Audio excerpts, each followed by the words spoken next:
विद्यार्थियों नमस्कार।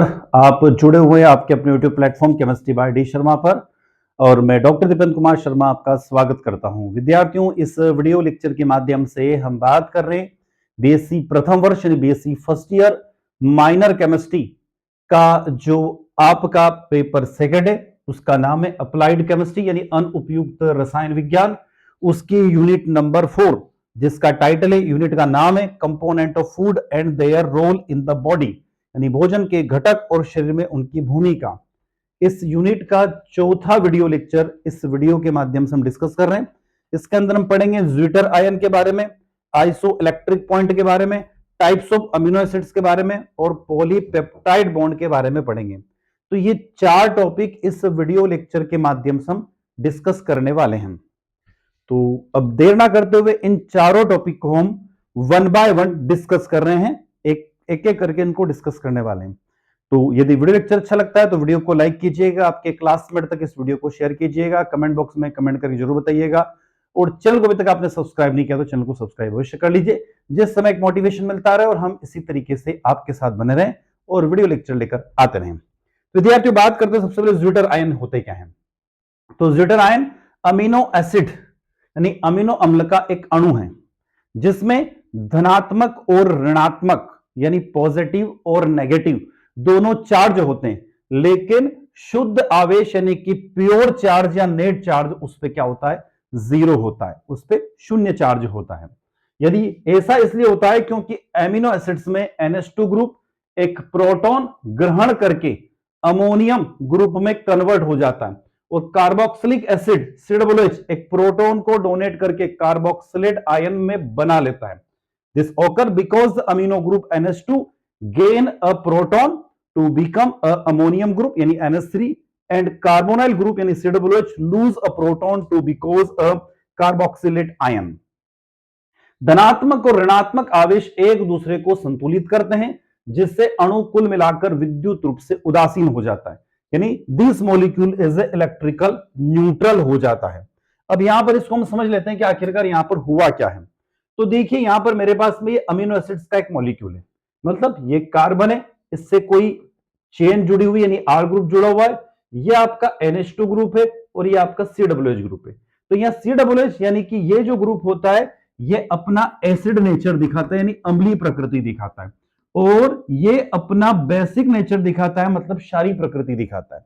तो यहां से जो हाइड्रोजन है ये जंप करके इस नाइट्रोजन के लोन पेयर के पास आ जाता है, तो यहां पर नेगेटिव चार्ज क्रिएट हो जाता है और यहां पर NH2 की जगह NH3 बन जाता है। तो इस कंडीशन को हम लोग बोलते हैं ज्विटर आयन। तो zwitter ion form of amino acids, तो अमीनो एसिड्स क्या बना लेते हैं, ज्विटर आयन बना लेते हैं, तो इसे हम लोग क्या बोलते हैं, ज्विटर आयन। आगे चलते हैं। ज्विटर आयन के बाद में अगला जो टॉपिक आपको पढ़ने को मिलेगा वो है iso electric point. Zwitter ion संरचना के कारण अल्फा अमीनो एसिड उच्च घुलनशीलता क्रिस्टलीय ठोस होते हैं और जल के मध्यम रूप से घुलनशील होते हैं। Due to their zwitter ion structure alpha amino acids are a highly soluble crystalline solid and moderately solutes in water.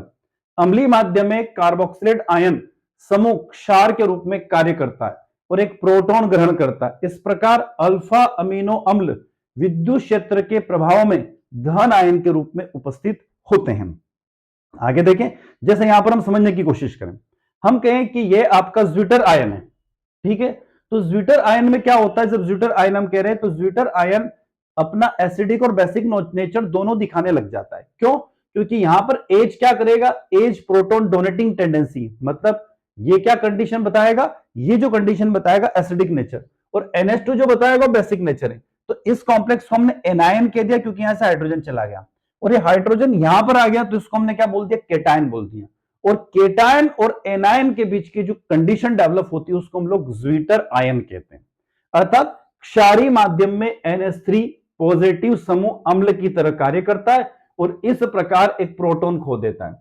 तो आप देखेंगे कि यहां पर यदि केटायनिक स्पीसीज रहेगी तो उसका पीएच मान कम रहेगा, यदि एनायनिक स्पीसीज रहेगी तो उसका पीएच मान ज्यादा रहेगा, और यदि वो ज्विटर आयन के फॉर्म में है अमीनो एसिड तो उसका पीएच मान न्यूट्रल रहेगा, मतलब उदासीन रहेगा।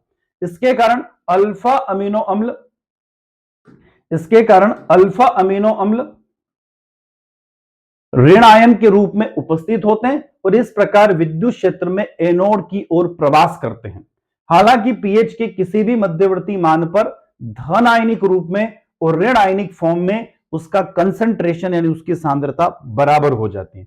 अतः विद्युत क्षेत्र में कोई प्रवास नहीं होता, मतलब कोई भी ट्रांसफॉर्मेशन नहीं होता है। इस पीएच को समविभव बिंदु यानी आइसो इलेक्ट्रिक पॉइंट कहते हैं। तो आपको समझ में आ गया होगा कि आइसो इलेक्ट्रिक पॉइंट किसे कहते हैं। उसके बाद बात करते हैं हम टाइप्स ऑफ अमीनो एसिड्स की, अमीनो अम्ल के प्रकार की बात करते हैं कि अमीनो अम्ल कितने प्रकार के होते हैं। तो there are two types of amino acids, essential और नॉन एसेंशियल, आवश्यक और अनावश्यक अमीनो अम्ल।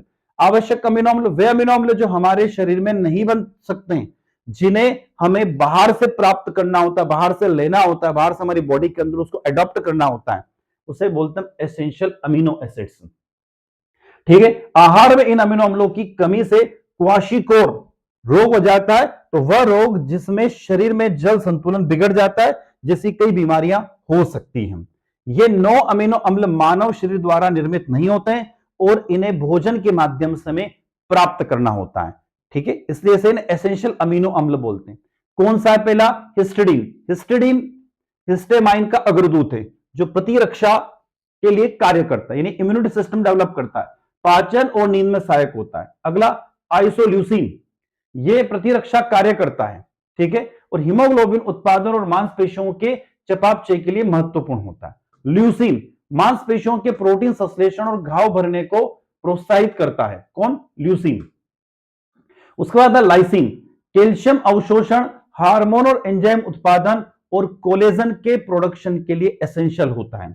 उसके बाद मिथियोनिन, मेटाबॉलिक एक्टिविटी और विषरण में सहायक होता है और जिंक और सेलेनियम के अवशोषण में सहायक करता है। नेक्स्ट, फेनिलएलानिन, न्यूरोट्रांसमीटर टायरोसिन, डोपामाइन, एप्रिनेफ्रिन और नॉर एप्रिनेफ्रिन में परिवर्तित हो जाता है। उसके बाद थ्रियोनिन, कोलेजन और इलास्टिनिन जैसे संरचनात्मक प्रोटीन का एक प्रमुख पार्ट है। उसके बाद ट्रिप्टोफिन, ट्रिप्टोफिन क्या होता है? तो सेरोटोनिन का एक महत्वपूर्ण पार्ट है जो मनोदशा, भूख और नींद को कंट्रोल करने का काम करता है। उसके बाद था वेलिन, मांसपेशियों की वृद्धि, ऊतकों का पुनर्जनन यानी और ऊर्जा उत्पादन के लिए शामिल होता है। अब बात करते हैं नॉन एसेंशियल अमीनो एसिड्स यानी गैर आवश्यक अमीनो अम्ल। ये 11 अमीनो एसिड्स ऐसे होते हैं जो हमारे शरीर के द्वारा प्रोड्यूस होते हैं, हमारे बॉडी के अंदर बनते हैं, इसलिए इन्हें आहार से शामिल नहीं करना होता है, इसलिए इसे नॉन एसेंशियल अमीनो अम्ल यानी गैर आवश्यक अमीनो अम्ल कहा जाता है। तो कौन कौन से? Alanine, asparagine, aspartic acid, cysteine, glutamic acids, glutamine, glycine, proline, serine, tyrosine और अर्जिनिन। आवश्यक अमीनो अम्ल, कुछ गैर आवश्यक अमीनो अम्ल तनाव, बीमारी या तेज विकास के दौरान आवश्यक हो जाते हैं। इनमें arginine, cysteine, glutamine, tyrosine, glycine, proline और सेरिन शामिल होते हैं। तो ये हमने बात करी किसकी? अमीनो एसिड्स की। उसके बाद बात करते हैं पॉलीपेप्टाइड्स की। पॉलीपेप्टाइड, पॉलीपेप्टाइड निर्माण निर्जलीकरण यानी कंडेंसेशन अभिक्रिया के द्वारा होता है, जिसमें अमीनो एसिड्स पेप्टाइड बंध के द्वारा जुड़े होते हैं। ध्यान रखिएगा, पेप्टाइड बंध के द्वारा जुड़े होते हैं। यह सहसंयोजक बंध एक अमीनो एसिड्स के कार्बोक्सिलिक ग्रुप यानी COOH और दूसरे अमीनो एसिड्स या अमीनो ग्रुप NH2 के बीच में बनते हैं, जिसमें इस प्रक्रिया में एक वाटर मॉलिक्यूल फ्री हो जाता है यानी कि बाहर निकल जाता है। यह प्रक्रिया दोहराई जाती है जिससे अमीनो अम्ल जिससे अमीनो अम्ल की एक लॉन्गेस्ट चेन बनती है जिसे हम पॉलीपेप्टाइड कहते हैं। तो देखिए विद्यार्थी, यहां पर हम समझने की कोशिश करते हैं कि आखिरकार ये हुआ क्या। तो हमारे पास में ये एक अमीनो एसिड है, ये एक अमीनो एसिड आपको यहां दिखाई दे रहा है। क्यों? क्योंकि ये आपका COOH ग्रुप है, ये चेन है, और ये NH2 ग्रुप है। ये दूसरा अमीनो एसिड है, तो पहले अमीनो एसिड्स का H, दूसरे अमीनो एसिड्स का OH, ये यहां से वाटर मॉलिक्यूल को गायब कर देते हैं। तो इस N और इस C के बीच में एक बॉन्ड का निर्माण हो जाता है। इस बॉन्ड को हम बोलते हैं पेप्टाइड बॉन्ड। और ऐसे बहुत सारे यदि मॉलिक्यूल आपस में कंबाइन होते हैं, अमीनो एसिड्स कंबाइन होते हैं और बहुत सारे वाटर मॉलिक्यूल को रिमूव कर देते हैं, तो उसके लिए वर्ड आ जाता है पॉलीपेप्टाइड। आ गया समझ में आपको? ये किसकी बात हुई? पॉलीपेप्टाइड। इसमें NHCHCO पॉलीपेप्टाइड में जो यूनिट होती है वो रिपीट होती रहती है, पुनरावृत्ति उसकी होती रहती है।